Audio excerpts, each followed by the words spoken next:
Bismillahir Rahmanir Rahim. We begin with Allah's blessed name. We praise Him and we glorify Him as He ought to be praised and glorified.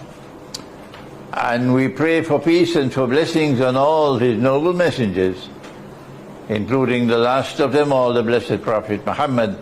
Allah's blessings be upon him, as we greet you here on the 11th day of the month of Jumadi al-Akhirah of the year 1446, because I'm not a slave of modern Western civilization.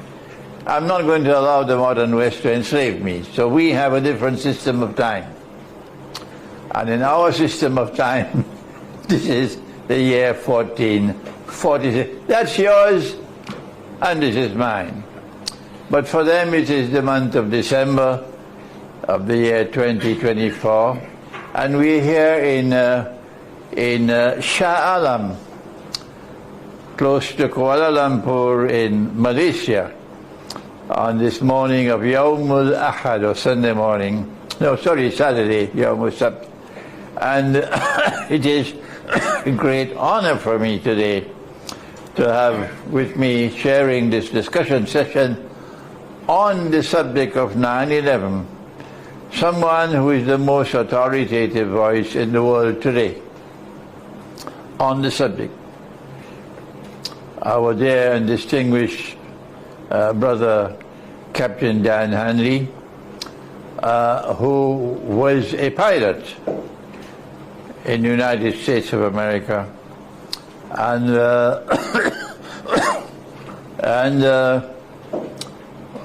who was not convinced with the official explanation of what happened in 9/11. We know because our prophet said, as only a prophet could say, about the end time. He said, beware, that there will be great liars in the end time. Beware. Those were the words of the prophet. And so Captain Dan was not convinced by the official explanation. He came to the conclusion that it was false. And to his credit, with amazing courage and integrity, and these are in short supply in the world today. Amazing courage and integrity, something which is in short supply in the world today. Captain Dan has been struggling to proclaim the truth of what happened at 9/11. And I want to welcome Captain Dan today. Thank you. To our discussion session, and to say how honored we are to have you today, and to give you a chance to reach out to our people who listen to this program around the world. We now have close to 500,000 subscribers, yes, to our channel, and they would be very, very interested and very, very happy to have this chance today to listen to you.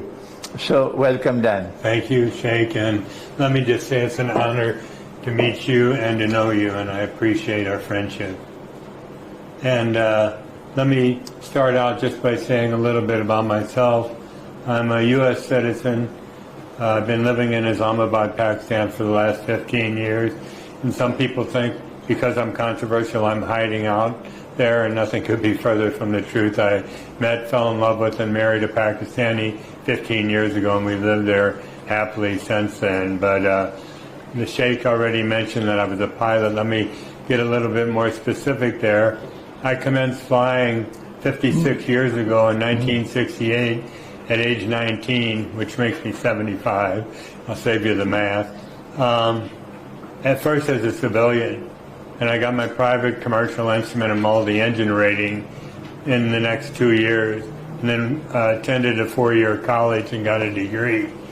And in 1973, when I was graduating from college, the Vietnam War was still raging, and I had to make service plans, otherwise I was going to get drafted into the Army and go around trudging around in the swamps of Vietnam. So because I had the flying experience, I chose naval aviation. And over the next 10 years, I flew 4 different aircraft there, mainly the P-3 Orion aircraft, which was used to track Soviet submarines during the Cold War with Russia. In 1978, I was hired as a pilot at United Airlines, and over the course of the next 25 years, I flew 6 different commercial jet aircraft. So all total, over a 35-year career span, I flew 15 different aircraft, accruing 20,000 flight hours. And I don't say that to boast about my accomplishments as a pilot, but only to make the statement that with all my experience, I could not possibly have flown the 9/11 flight profiles, in particular the Pentagon profile, and neither could those alleged Muslim hijackers. They were unqualified in the airplane, too inexperienced to fly those profiles, and there's thousands of pilots out there that agree with me. As a matter of fact, there's 300,000 pilots in the world today, roughly, and not one of them was permitted to testify before the 9/11 Commission as to the absurdity of this ludicrous notion that these hijackers actually piloted the aircraft. And I'll get into what actually occurred here a little bit later. But the reason this never came out on the 9/11 Commission is because of one man, a guy named Philip Zelikow, neocon Zionist, prevented any pilots from testifying before the 9/11 Commission as to the insanity of this notion that those hijackers flew the airplane. So that's it in a nutshell. If anybody's got any questions along the way, don't hesitate to ask me. But Sheikh, that's been my career. I'll mention it ended tragically in 2003. The Sheikh mentioned I spoke out about issues. Specifically, I saw holes in the aviation security system and began reporting, hey, you're not doing this, you should. And it was causing me to doubt the official story, because some of these fixes to the security system would have been easy for them to repair, but they didn't. And that's when I started getting warnings from my fellow pilots in the union and management. Watch it, Dan, these guys are nasty. If you take it to the next step, you're going to get hurt. They think you're a big mouth, loose cannon whistleblower, and they want you to shut up and go away. So I didn't listen to them. I knew because they were trying to shut me up, I was on the right track, especially because they said they're nasty. So what I did was, figuring I had a target on my back talking out about this stuff, I went through a series of safeguards to protect myself and my career. And I started recording phone conversations I was having with union officials in the company. I started a long correspondence trail of letter writing and sending emails that I retained. I had a lot of witnesses, but most important of all, I was warned by my union that if the company couldn't take me out professionally or medically, they get me psychologically. And I had seen this happen before with other pilots. So what I did to protect myself, I lived in Atlanta at the time, is I sought the counsel of the most expensive mental health professionals in the Atlanta area, and I came in and I said, look, here's where I am at United, here's what I think they're going to try to do to me, run all the psychological tests you want on me to prove that I'm mentally healthful, and I'll even come for counseling, which I did. So I had a medical record to back myself up, but as time went on, these same holes existed, and I started doubting the whole 9/11 story. So I had written these captain's reports, they were called, that just stayed internal to the company, and they were stonewalling them. They were ignoring me, what I was saying. They were ignoring me when I made phone calls. So I decided to bring the Federal Aviation Administration into the picture, so I filed something called a Flight Safety Awareness Report that involved a union person, a management person, and someone from the Federal Aviation Administration. And as soon as I filed 6 of them, I was removed from flight schedule. They took me off the flight schedule and told me, you've got to come up to New York and talk to us about these reports you filed. Well, they actually had violated the confidentiality guaranteed when you filed these reports by sending them to New York. And I said, look, the union has already told me they're not going to represent me legally. Because I asked them, how far are you going to follow me in? And they said, not very far. I said, so if you want me to come up there to protect my career, I got to bring my own aviation attorney in. They wouldn't let me do it. So I said, well, then we're at an impasse here because I got to protect myself. So that conversation ended, and I started contacting company lawyers, union lawyers, saying, look, we're at an impasse here. There's got to be a compromise solution to what's going on here. And we couldn't arrive at one. So a little bit later, my chief pilot, my boss in New York, was out of the Denver Training Center, and he ran into the chief flight surgeon at United Airlines. And the surgeon says, is Hanley one of yours? And he says, yes. And he says, put that expletive deleted on sick list. And he said, why? He hasn't seen a medical professional. He says, it's coming from up on top. Do what I told you. So he called me up and said, Dan, I'm sorry. My hands are tied on this. You have to go see a doctor before you can fly again. Well, this I knew was leading to what I thought they were going to do to me. So I reluctantly agreed to go up and see a doctor in Chicago. And when I got up there, the first words out of his mouth was, are you seeing a mental health professional? I said, well, I knew you were going to say that. I said, yes, as a matter of fact, I have. And I pulled out my cell phone, and here you want to talk to him? And I handed him the cell phone. So long story short, they sent me to a psychiatrist at a mental health facility who diagnosed me after seeing me a very brief period of time as being bipolar. I don't know if you know what that is. Yep. Which I could prove that I wasn't, but that grounded me for life as a pilot. Oh. As a result of that grounding, it wasn't just the grounding, and my wife and I had been happily married for 75 years. I'm not that old. Had been married for 27 years, and eventually over time it destroyed that marriage, which alienated my 2 kids because they blamed me for the divorce for being a whistleblower. And they also believe, and still do, the official 9/11 story, and think their dad's a whacked out conspiracy freak and they don't talk to me, which is my biggest loss in all of my. The divorce happened and then this happened, but I also lost about $4 million in pay, pension, and stock. It destroyed a 35-year career in aviation and my reputation as a pilot, all for just speaking out about 9/11. Well, that event alone, knowing I'd been hushed up, sent me down the road to where I am today, because that's when I started exploring what happened with other people, what happened. Did I mention I went, when I got out, I was 54 years old, and the retirement age was 65. It still is. And so what's a 54-year-old man going to do whose only marketable skill is flying airplanes? So I decided, because I was interested in psychiatry and other subjects, that I would become a psychologist. And as part of that, I felt that because most people are adherents to some form of religion, that I thought, because I had studied all religions, I thought, well, I'll minor in world religions, which I did, which led me to Islam. But where was I here? I attended school for a couple of years, and my dad was dying at the time, and I was spending too much time studying, and I wanted to spend the last years of his life, or days of his life, with him. So I dropped out of school and never wound up returning.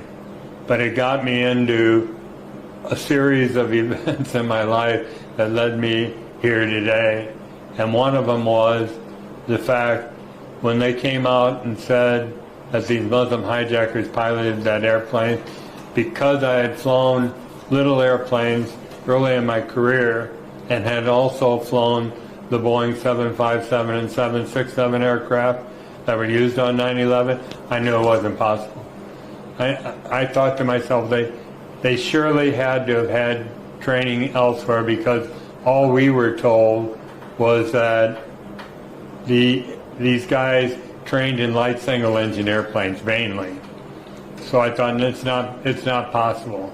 So because the 9/11 Commission had ignored any pilot, they prevented any pilot from testifying before the Commission, I spearheaded an effort that you have in front of you on the card called 9/11 Pilot Whistleblowers. And I got together with a group of pilots and we all agreed they couldn't have flown the airplane. Something else happened there. And we discovered a system that I'll talk about here in a minute. So I appointed myself as director of 9/11 Pilot Whistleblowers and the public spokesperson for the group. And the purpose, we've got the website there on 911pilots.org. I encourage you all to go in there, study it. There's two major drop-down menus. One's entitled Menu and the other one's entitled Articles. It's a pretty simple read. Read the whole thing and watch the videos there. And I'm going to present a series of facts to you. You may find some of them difficult to believe, but after you read our website and listen to what I have to say, we leave it up to you.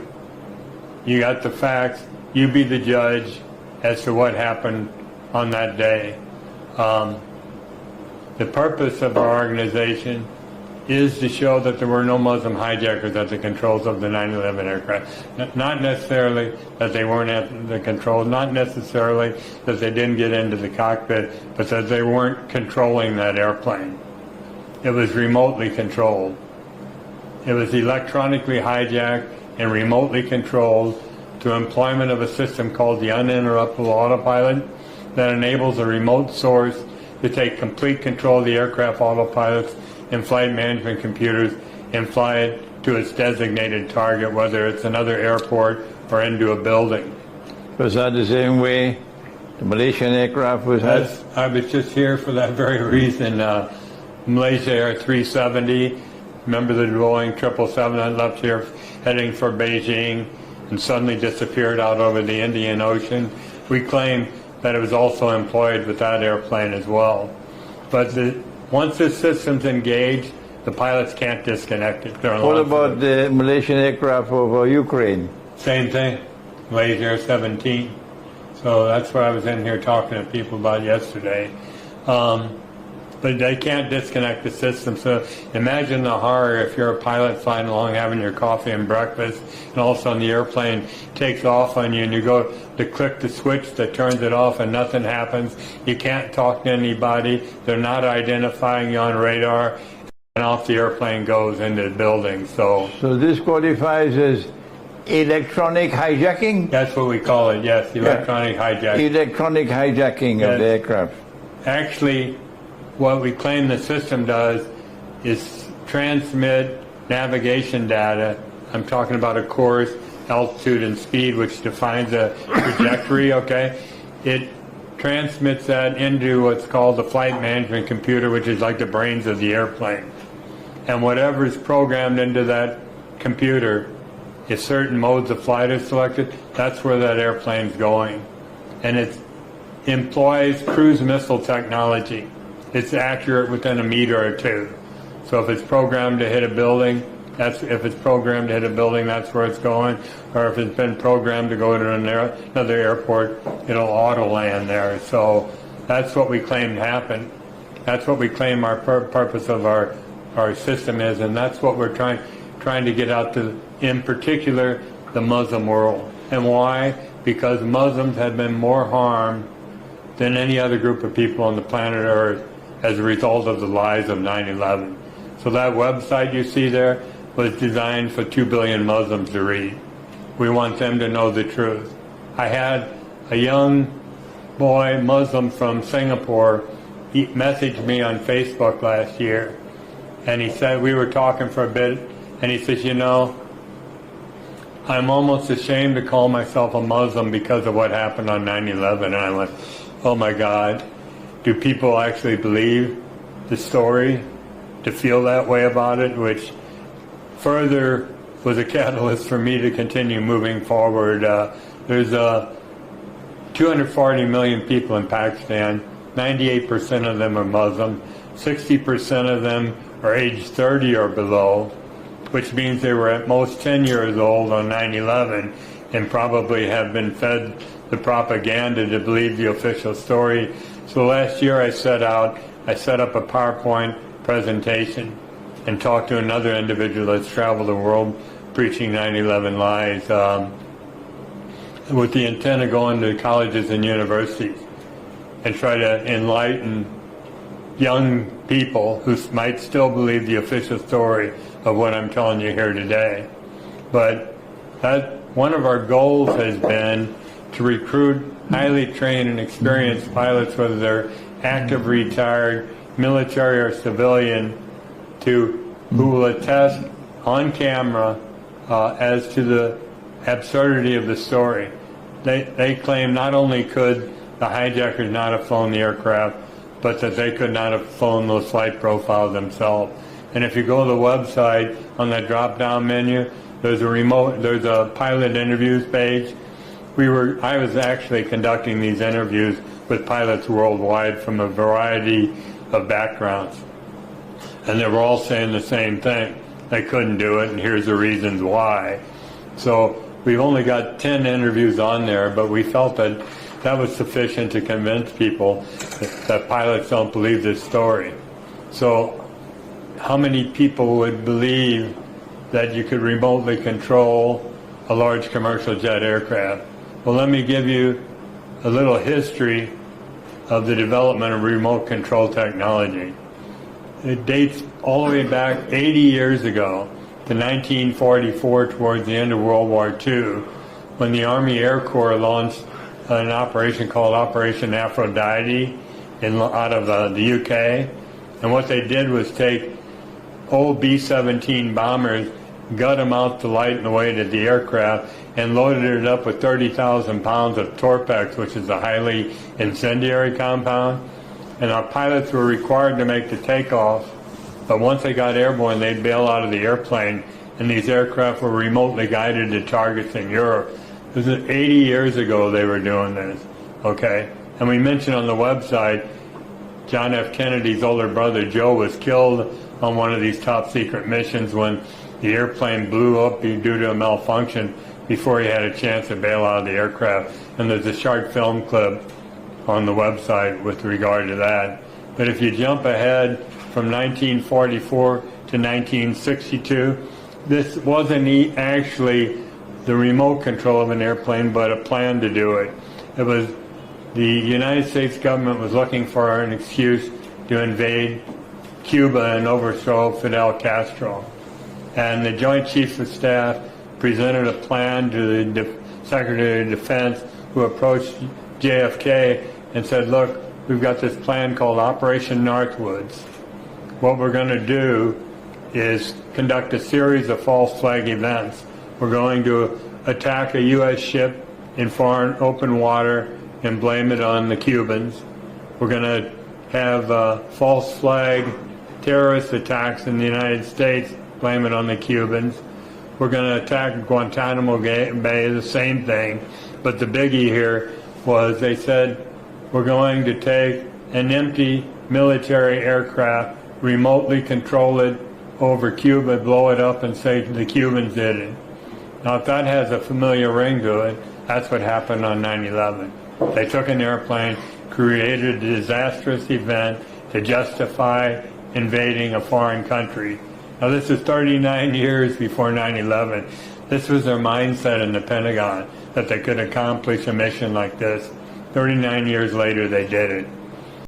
Now, if you jump ahead, this will be the last example I'll give, and there's a number of other examples I can give you regarding remote control aircraft, but keep in mind that from 1944 forward, 80 years, all this technology was being developed to to where we got to 9/11. But in 1984, the FAA and NASA conducted a joint crash test experiment in a remote location. They took a 4-engine, large commercial jet aircraft, a Boeing 720. They loaded it up with crash dummies and cameras because they wanted to test crew and passenger survivability in the event of a crash landing. So what they did was take this airplane off by remote control. This is 17 years before 9/11 with a commercial jet. Took it off by remote control, flew it around the pattern several times before intentionally crash landing the aircraft. And we got a short film clip on the remote control page on that as well. So if you jump ahead to the early to mid 1990s is when we say they actually developed and produced this uninterruptible autopilot system I was talking about. There's a patent on it. First of all, there's a Wikipedia article, although Wikipedia is generated by the CIA, so I don't know how much credence you want to put in that. But there actually is a Wikipedia article that's entitled "The Boeing Honeywell Uninterruptible Autopilot," and it's misleading because it does state that the purpose of this system is to prevent would-be hijackers from commandeering a commercial jet aircraft in flight by remotely taking control of it and flying it to one of 108 airports in the world. So you can say to yourself, if you run across this article on the internet, you go, oh look, this was in 2006 they patented it, okay? So they say, oh look, they came up with a remote control system to prevent another 9/11. Well, that's false, even though we've got a patent on it that shows it was November 2006 it was patented. We had informants come forward from a number of sources saying, not so fast. We were working on this system in the mid-1990s, 5 years before 9/11, so we know this system exists, patent on it, Wikipedia article on it. We claim the hijackers couldn't fly the airplane, which is leading me to my next topic, and that is the hijackers themselves. Now, I want to focus mainly on a hijacker, a 29-year-old from Saudi Arabia named Hani Hanjour, because he's the smoking gun in all this. Hani Hanjour came to the States in the mid-1990s to take flight training, and it's well documented he was a very poor student. New York Times, Chicago Tribune, ABC News, and other news sources all reported that he was a very poor student. He left the States, went back to Saudi Arabia for a period before returning to the United States, and he wanted to continue flight training, and he went to a school that he had been enrolled in before. They wouldn't take him because he was such a poor student the first time. They said they didn't want to waste assets on him.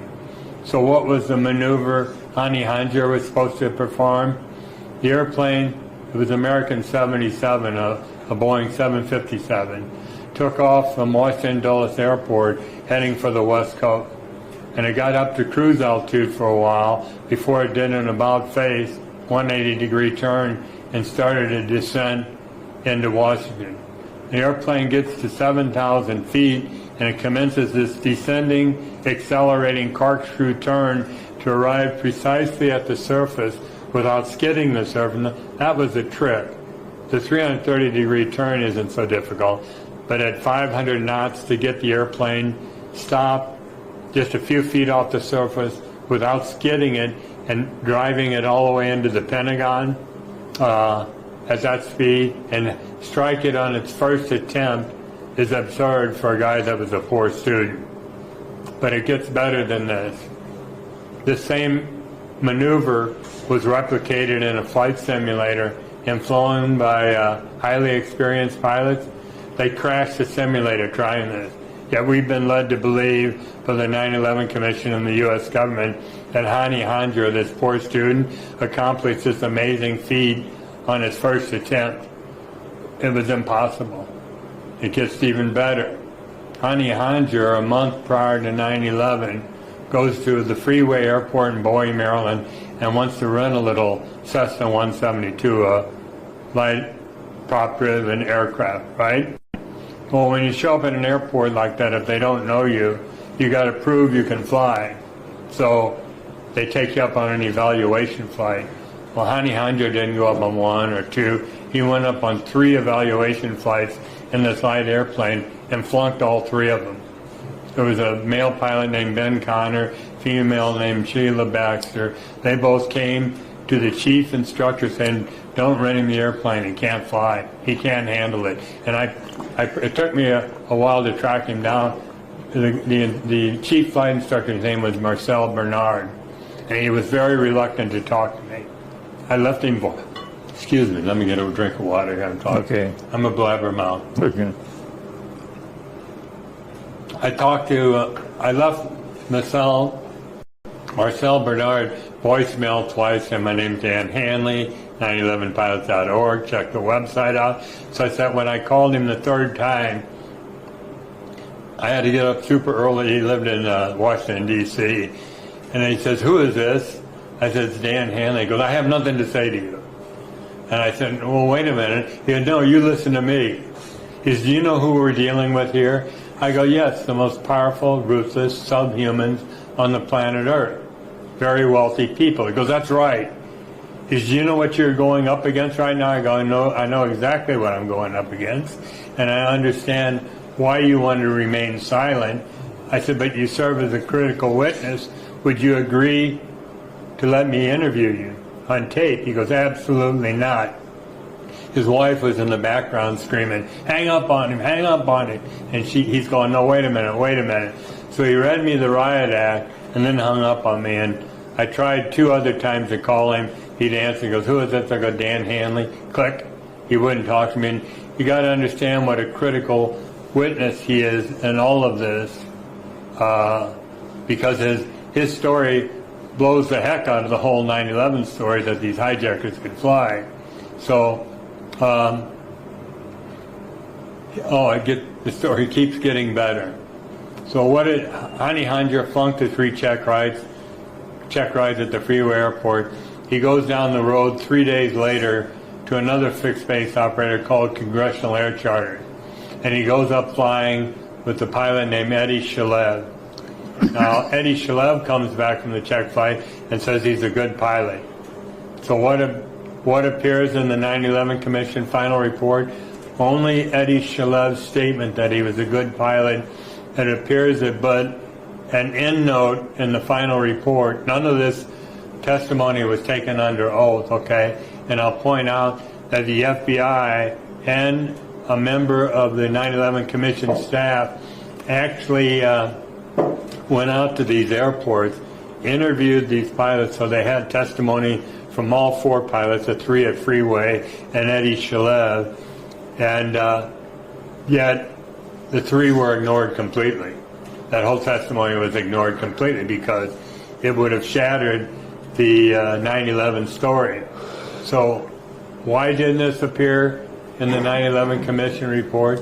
The same guy that prevented pilots from testifying before the 9/11 Commission, a guy named Philip Zelikow. And why? Who was Eddie Shalev? He was an Israeli who came to the States a few days, several months prior to 9/11, contracted out with Congressional Air Charter, and gave this check ride to Hani Hanjo. So was he a Mossad agent? We don't know. Congressional Air Charters closed their doors after 9/11, and Eddie Shalev disappeared, maybe to return to Israel. But I don't know what your perspective is on who planned and executed the events of 9/11, but I have my own, and I believe it was collusion between Israel, the United States, the UK, and others through collaboration between Mossad, the CIA, MI6, and others, okay? And not a guy in a cave living 7,000 miles from the United States, bin Laden. So now we've got all this information on 911pilots.org. Where do you take it? Well, there's several groups we're affiliated with, and I know all the leaders of these 9/11 truth groups. And one of them in particular is called the Lawyers Committee for 9/11 Inquiry. And I'm sorry I don't have a URL for the website. But what happened several years ago was a group of U.S. lawyers got together and formed this Lawyers Committee for 9/11 Inquiry. And what they did was obtain evidence and information from the biggest 9/11 truth groups and individuals in the world. And they compiled 60 evidence packages. And that proved incontrovertibly, I'm having a difficult word with, it proved beyond a shadow of a doubt that World Trade Center buildings 1, 2, and 7, and yes, there was a third building that came down on 9/11, building 7, and I can get back to that in a minute, but they proved that it was brought down by controlled demolition and not by jet aircraft impact damages or the fuel fires that ensued. And what they did was take these 60 evidence packages to a U.S. attorney in New York named Jeffrey Berman and said, we have evidence, we have proof, we have witnesses, we have everything to prove what we're saying here. And because the evidence was so solid, he was left with no recourse but to convene a grand jury investigation into their allegations. So grand jury investigations, I don't know if you're familiar with them, but they're very secretive. Jurists aren't even permitted to say they're a member of the jury. They can't talk to one another outside the courtroom. Nothing can be brought up about the case. But the Lawyers Committee saw that there was no movement being made on their case. So they approached the Justice Department and said, what gives? They go, we don't have to tell you. It's secretive. So they went into court, and I'll make this part short. They took it all the way up to the appellate level, up until last year or the year before. They got it before the Supreme Court. Now, mind you, 9/11 is the greatest crime ever committed on American soil in its history, and it's never been criminally investigated. The 9/11 Commission was not a criminal investigation. They took it all the way to the Supreme Court, and the Supreme Court refused to hear it. They said, we're not going to listen to your case. So our original plan, 9/11 pilot whistleblowers, I approached the group and their chief litigator and said, look, let us conduct interviews of pilots, which I told you we did. We'll present them to you so you can vet them, so we can file with the Justice Department demanding a grand jury investigation into our allegation that these hijackers couldn't have flown the airplane. They said, great idea. Well, when we saw that the Supreme Court rejected their solid evidence, which was even more solid than ours, we said, this isn't going to work. And this is where there's a lot of pilots in our organization, but I got a close circle that I consult with. And we decided what we'd do, even though we knew we probably weren't going to be successful, was approach politicians and bureaucrats with our allegations. And so over the course of 3 years, I wrote letters, sent emails, and made unreturned phone calls to every relevant level and branch of the U.S. government that we could. I started with the FBI. They didn't want to talk to me. Transportation Security Administration, the Federal Aviation Administration, the Secretary of Transportation, the Attorney General, the President, the Director of National Intelligence. I can go on and on. But we wrote all of them trying to get them, draw their attention to our case. And the point was, they knew that we knew Hani Hanjour couldn't fly. I finally got a hold of a lawyer in the FAA, a senior lawyer, and we talked on the phone for a half hour. And he said to me, Dan, you haven't proven that the uninterruptible autopilot was employed on 9/11. I said, yes, but you'll agree with us, we've proven that Hani Hanjour couldn't possibly have flown American 77 into the Pentagon if we know something hit the Pentagon. It could have been a cruise missile with a swap of airborne flight vehicles, but we know something hit the Pentagon. How did it get there? It wasn't Hani Hanjour. The only viable alternative explanation you can come up with here is that this uninterruptible autopilot is that? What is the alternative? That the autopilot system was The autopilot it was system. the only way. All 3 buildings were hit on their first attempt with cruise missile accuracy. And these pilots, even the World Trade Center buildings, you go, well, all they had to do was point an airplane into the building and it blows up. Well, the World Trade Center buildings are only 208 feet wide, and the wingspan on a 767 is 58 feet, right? So there's very little leeway for error there, and yet they both hit the targets on their first attempt. And we say it would be akin to, suppose you had your driver's license for about a year in your family car, and you hop in a big 18-wheeler, semi-tractor trailer, get it up to high speed that you've never driven before, and try to drive it through a garage without striking the sides of the truck. That's how accurate they would have had to have been to hit that. And this same maneuver, once again, was replicated in a flight simulator and flown by highly experienced pilots. They couldn't hit the building with that degree of accuracy. So we're saying the hijackers couldn't possibly have done it. So given that for 3 years, the guy from the FAA, when I posed that question to him, what hit it, he goes, there was a long pause, and he goes, go talk to the Department of Justice. The FAA doesn't conduct criminal investigation. I said, sorry, but we've talked to them, not talked to them, we've written them numerous times, sent reports via their Department of Justice hotline, nothing. So that's when I wrote a letter to Biden. I'd actually written several letters to Biden, figuring he was too senile to be able to understand what I was saying, but somebody on his staff might pick up with what we were saying. So I wrote a letter basically saying, hey, we've given the U.S. government all this opportunity to address our concerns here. We're going to take this outside the United States, because privately we believe the United States government was complicit in the crime, and they're not going to investigate themselves. So are you familiar with the Organization of Islamic? Well, let me back up. I live in Pakistan, I told you. Are you familiar with the ISI, the Inter-Services Intelligence Agency? Okay. It's like the CIA in Pakistan. It's a military. It's Inter-Services Intelligence, ISI. So Imran Khan, the Prime Minister at the time, I personally believe he was a 9/11 truther but couldn't speak out. So my intent was to get in and talk to him about this system, the Lawyers Committee, and all the evidence out there, hoping maybe down the road Pakistan could come forward with some kind of a commission.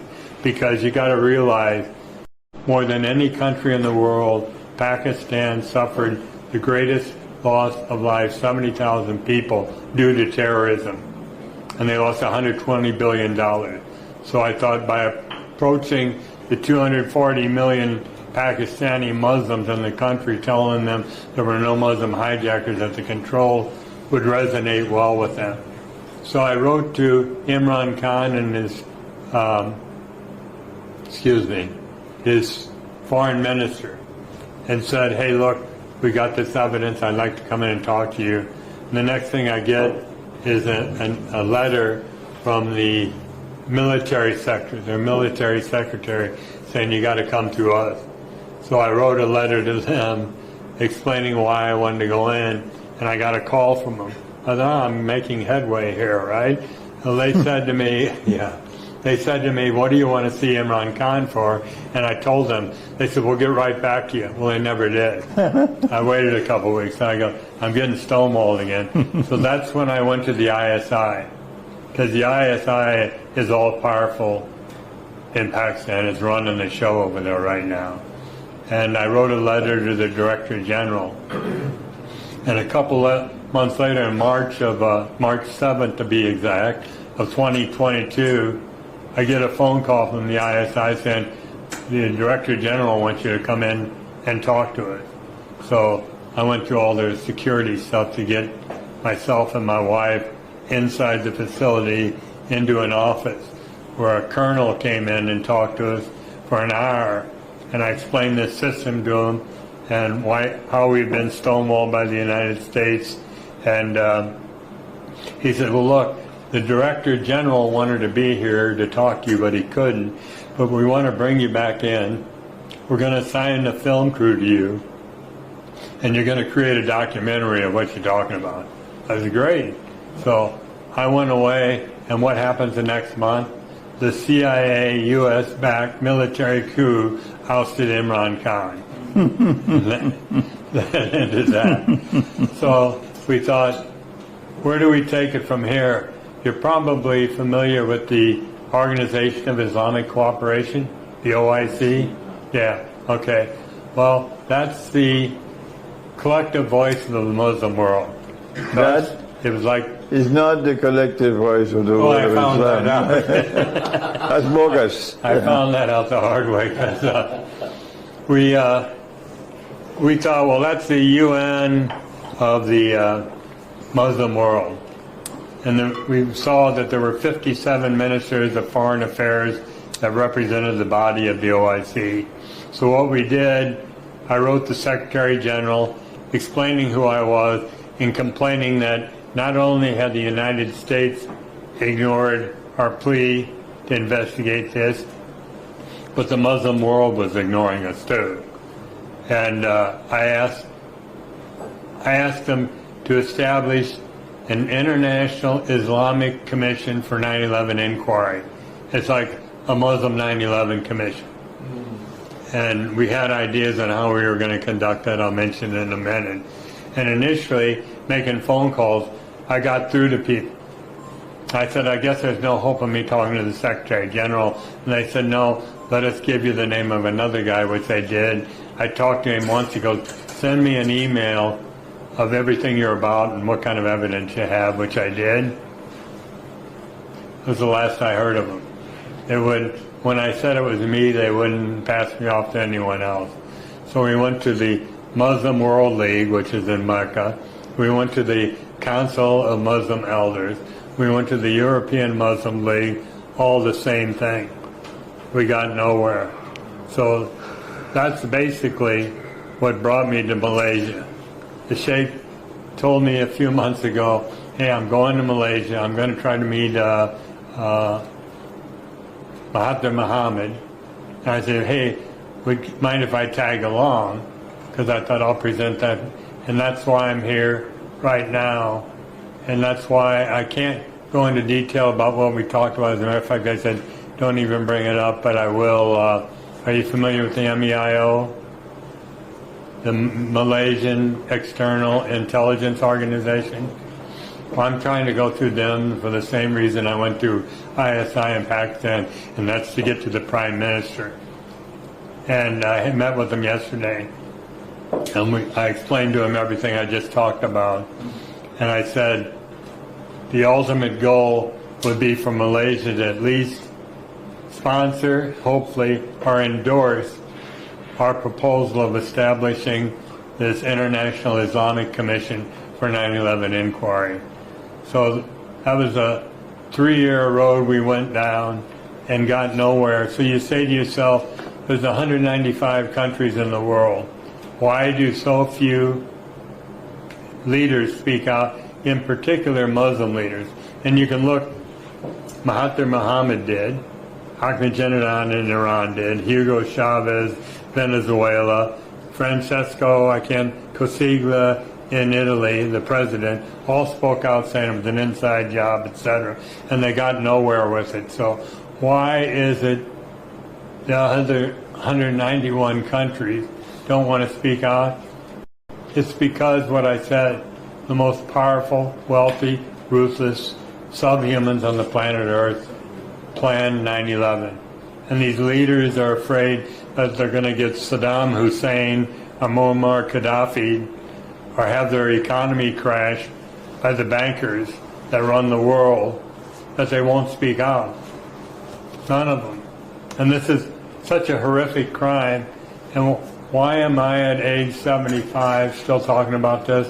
Because I know too much about the lies of 9/11 to remain silent.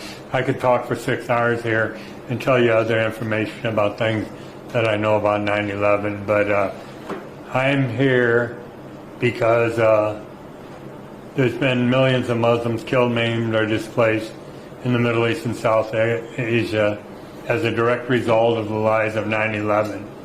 And I feel like the information that myself and my colleagues possess, if we can ever get it out to the public. So I was handing out flyers outside of a mosque in Islamabad, and I got mobbed when they heard what I was saying about no Muslim hijackers. And the one guy said to me, what can we do about it? I said, all I can ask you, there's 2 billion Muslims in the world. Try to spread the word, get them to our website so they can read this information. So will there ever be a resolution? Will there ever be exposure of 9/11? We don't know, but we're going to try. So that's basically it. Anybody have any questions, comments? No? Then I want to do 3 things. The first of all is that the Quran tells us that this world was created with truth, and therefore it is a moral order, and as a consequence the truth must always eventually prevail. So we say to them who've been blocking the truth with lies, we say to them today, so many years after 9/11, and we say to them as boldly as we can possibly say, that you can continue to block the truth as much as you want. It will not prevent the truth from eventually coming out.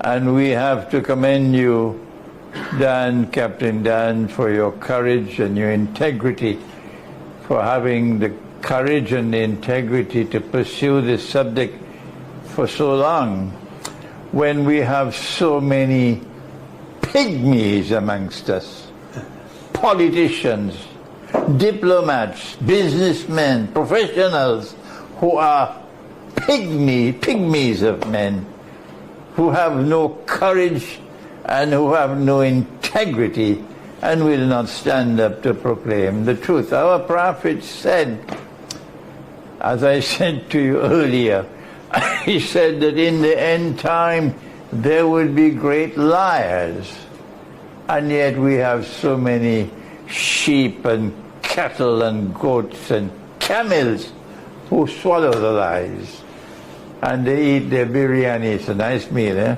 Yes, very good, yeah. yes. They eat the biryani and they go home and sleep. So we have the conviction that truth will eventually prevail, and they cannot stop it. The second thing I want to share with you, I was in New York on the morning of 9/11. You were? Yes. And I had to drive to JFK Airport that morning at 7 o'clock. My former Pakistani wife was arriving, and my daughter and I drove to JFK to receive her. And I had to take her from JFK to the airport in Newark, in New Right. Jersey. I can't remember the name of the airport. Newark International. Yeah, for taking a flight to Texas. When we arrived at the airport, we were told that all flights are cancelled. So we inside at the airport, we don't know what to do. All flights are cancelled, nobody giving us any explanation. Then, then there was an announcement that the airport is closed and everybody must leave. And as we were preparing to leave the airport, I overheard some people standing close by, and they said that one of the towers is down. Oh. One of the towers is down. And when you're in New York, you know it's the Twin Towers. So then I got a hint of what is happening. So we drove back to my home, and then we watched on television, and we saw the whole drama emerging on television. And I looked at that, and I came to the conclusion on 9/11 itself that history was repeating itself. I said exactly what happened in the summer of 1914, when a false flag took place to allow the First World War to proceed, to take place. Right. The assassination of the Grand Duke Franz Ferdinand in Sarajevo in the summer of 1914, that was the trigger which brought about the First World War. And I then said that this, what is now happening, is a repeat of that 1914.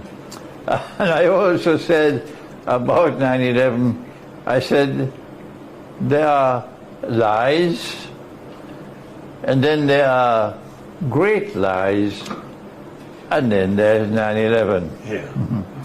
So from my Islamic eschatological perspective, I locate those who planned and executed 9/11 to have been pursuing a mission similar to that which provoked the First World War. Yeah.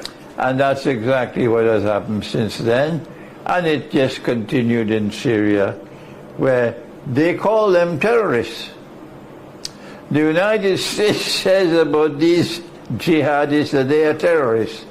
And yet it was the same CIA which gave us 9/11, and the same Israeli Mossad which gave us 9/11, and the same Saudi Arabia was dancing with them.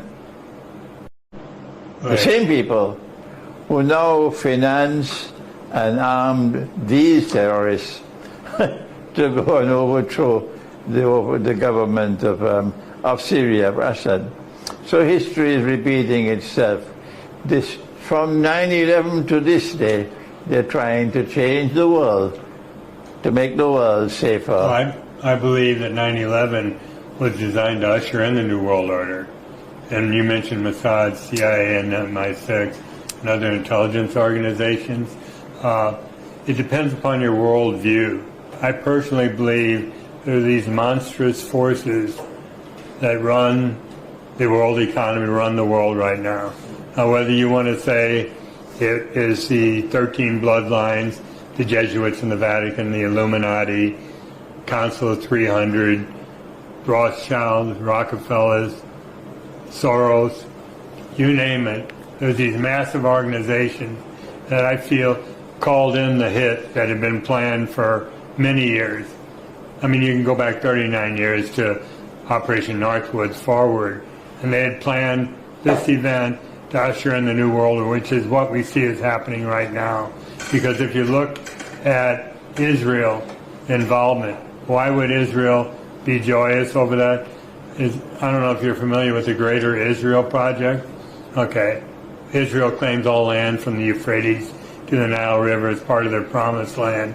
And if you overlay that map of Greater Israel over the Middle East, a whole bunch of things make sense about the countries that they wanted to topple. And it's going on now. I mean, October 7th was another false flag where Israel claimed the Hamas came in. They wanted that so they could go in, take care of Hamas, and use it as an excuse knowing Hezbollah would come in from Lebanon, and you have what you have there today. And you can even carry it over to the Ukraine, which is an extension of Greater Israel and what's going on there. Because Zelensky even boasted that they wanted to import 6 million Jews into the Ukraine and make it the new Greater Israel. So that's what I believe in. Let me just back up real quick. Everything that I was talking, go through the website, and the closing statement is, did the 9/11 hijackers do it, or was it the uninterruptible autopilot system? So you be the judge. I don't know whether you believe anything I just told you, but Yes. I just keep. One second, please. 1 second, please. 1 second, please. Yeah. Then 4 days after 9/11, I delivered my last lecture in the United States, in New Jersey. And there was a very large audience, and everybody was excited about what was happening and we being blamed. At the end of the lecture, I addressed a gathering about 9/11 and I said to them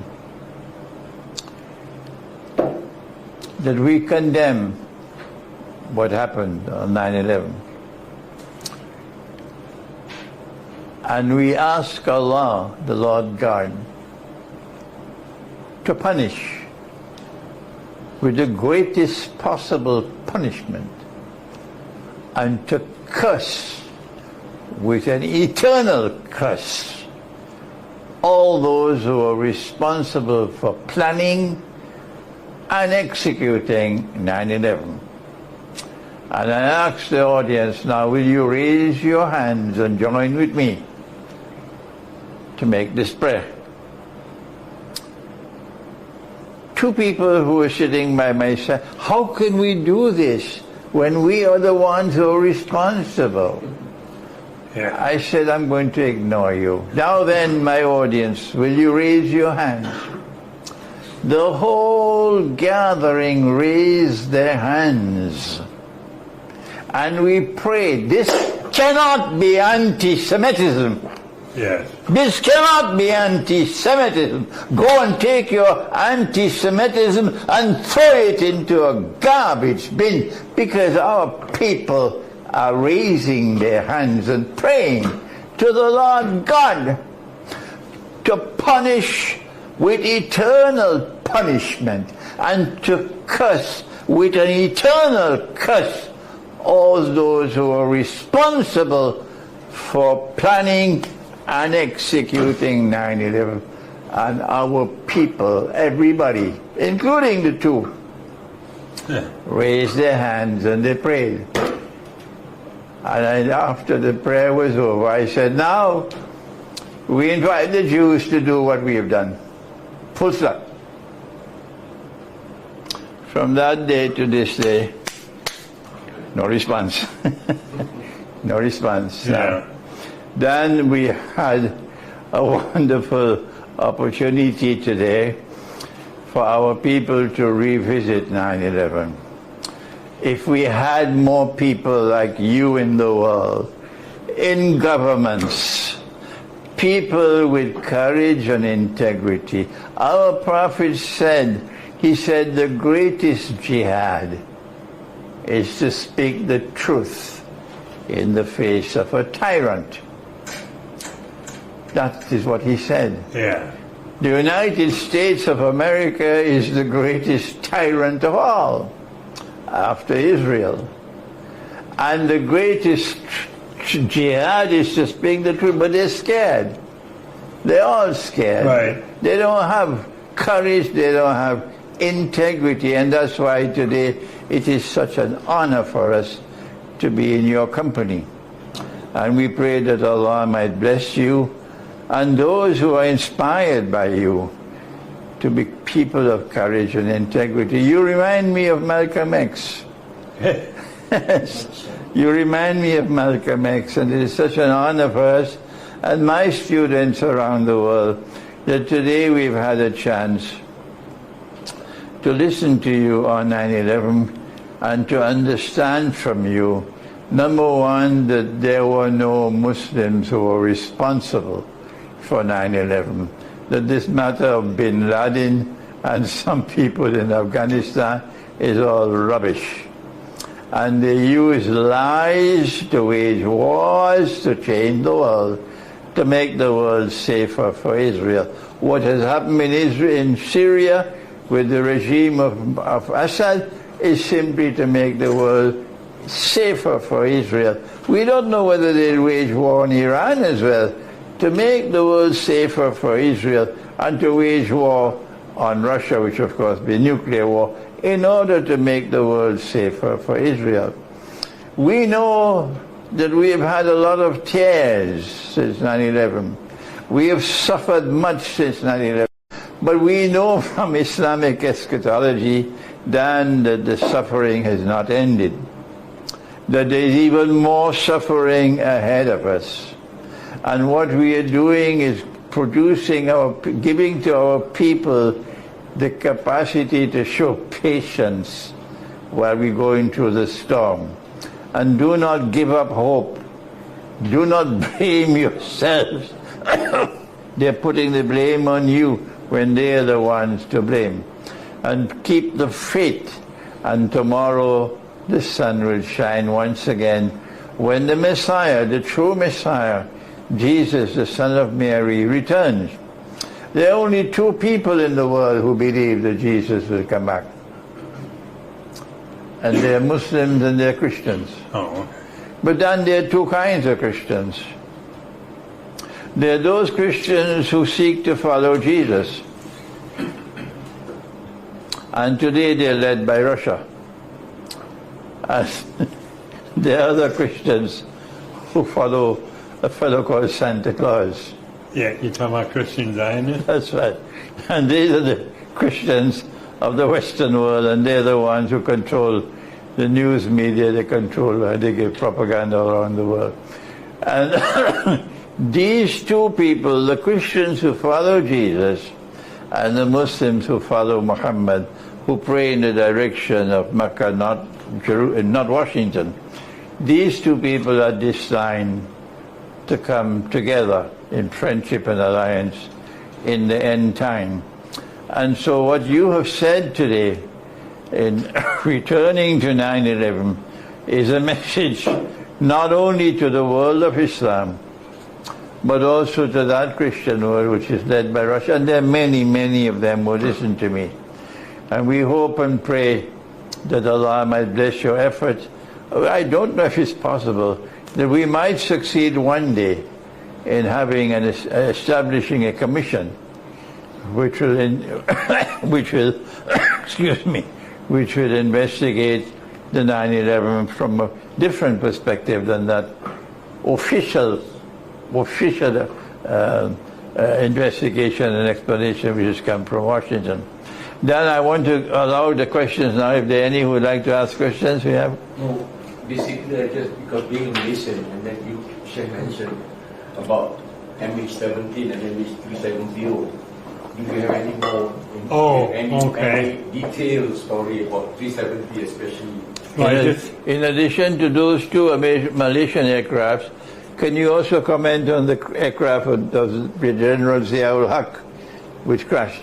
I don't know if I can address that in detail, but as far as Malaysia, Air 370 and 17, I just turned over to the MEIO, the Malaysian External Intelligence Organization, a 66-page document yesterday on a flash drive that gives all the reasons why, evidence of the employment of the uninterruptible autopilot.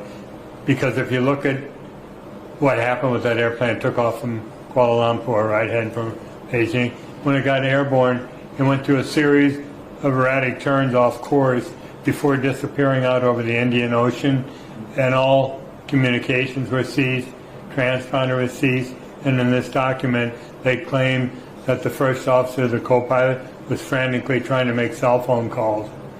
So this idea, I feel like sorry for this poor captain that took a fall for that incident, but the same thing in Malaysia, Air 17 was taking control and flown over hostile territory and blown up. So as far as General Zellhuck, the argument is, was it the United States or was it someone else that brought it? If you're not familiar with General Zellhuck, he was a military dictator in Pakistan whose airplane blew up in the air and killed him.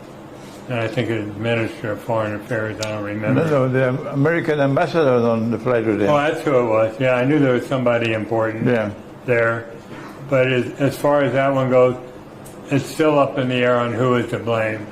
I mean, myself personally, because I feel like I can never return to the United States again for multiple reasons. I don't want to. I'll be honest, I abhor the U.S. government because it's being controlled by Zionist Israel. And I don't know if you're familiar with AIPAC, the American Israel Public Affairs Committee. It's the biggest lobby in the United States. They've got a stranglehold on every politician from the White House down to the street level. These politicians that's why you see Netanyahu getting standing ovations when he comes into Congress, because each one of these politicians has an Israeli handler that controls him. As a matter of fact, politicians, once they get in office, have to sign an oath of allegiance to Israel, that they will support Israel at all costs. So that's why they're not talking out about 9/11. They're not stupid. I mean, I was able to learn what I did about 9/11. All the information's out there. They've got to know the truth about 9/11, and they're not going to ever speak out. They can't. And I was surprised in Pakistan. I've asked people over there, are you familiar with how the stranglehold Israel has on the United States? They go, no, what are you talking about?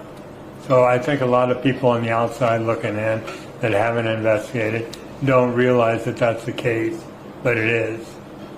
It is. Anyone else? Okay. Then I want to suggest that we had a repeat of 9/11 last November.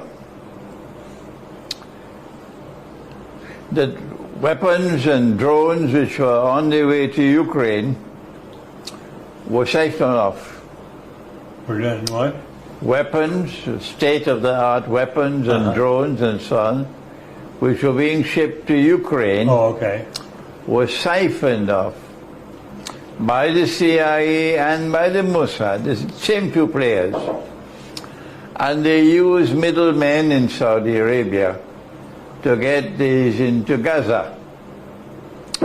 And because the Islamic resistance in Gaza didn't have much upstairs to understand what was happening, they believed that it was coming from the Lord God. Really? That it was coming from their friends. A bonanza for them. They didn't have insight. They didn't have it. And so they were being prepared for slaughter. And when they had all the weapons and so on, and the drones and so on, then Saudi Arabia let it be known that we are about to recognize Israel. And now these young people in Gaza, we have to do something to stop Saudi Arabia from recognizing Israel. And that's why on the 7th of October last year, they launched this attack on Israel.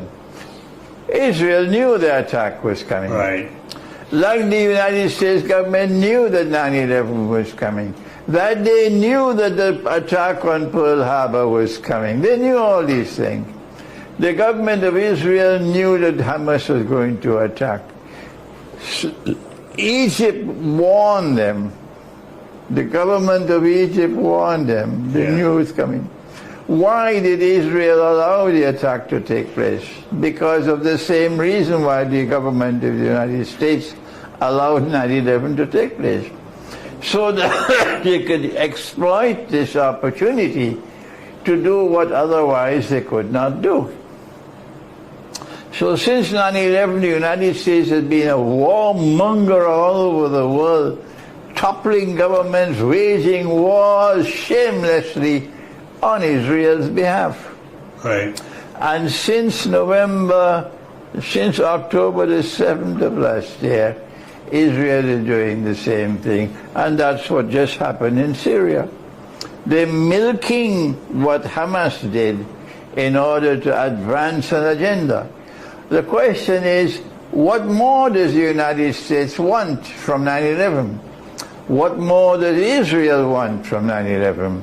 And all indicators are pointing now to an attack on Iran. Right, that's the prize. An attack on Iran.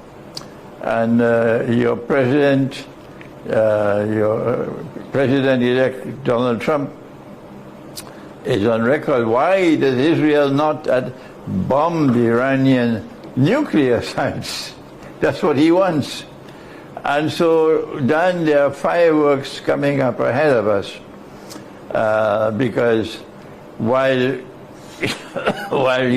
Russia chose not to take the bait and come to the defense of Syria last week, and Iran chose not to take the bait.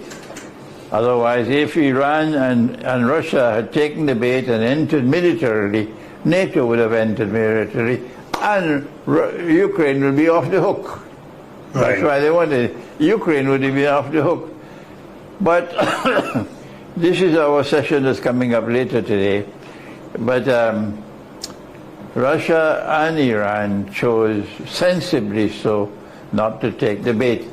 And when Assad realized that, then Assad did the sensible thing, Bashar al-Assad, that he decided to peacefully hand over power and leave.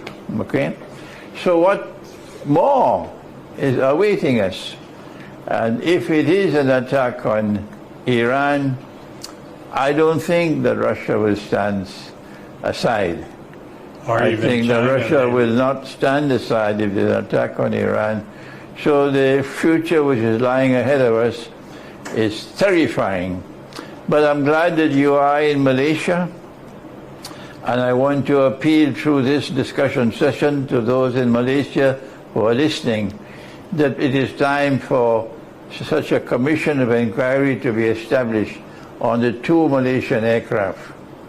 And if this, which were brought down, and if this commission of inquiry could be established and you can be invited, this should open the door to understanding of 9/11. Yes, we'll be very honored to do so. And I want to thank you, Dan, for this important and timely discussion session we've had today on 9/11. And I want to wrap up now by reminding our viewing audience that our Prophet, Allah's blessing be upon him, was warned that in the last age there will be great liars, so beware. They tried to deflect it by something called conspiracy theory. Don't bother with them. Follow the Prophet. And be careful, be careful, be careful of accepting anything which comes from them, because they are great liars. Thank you, Dan, and I look forward to meeting with you again. Thank you. Thank you. Bye-bye.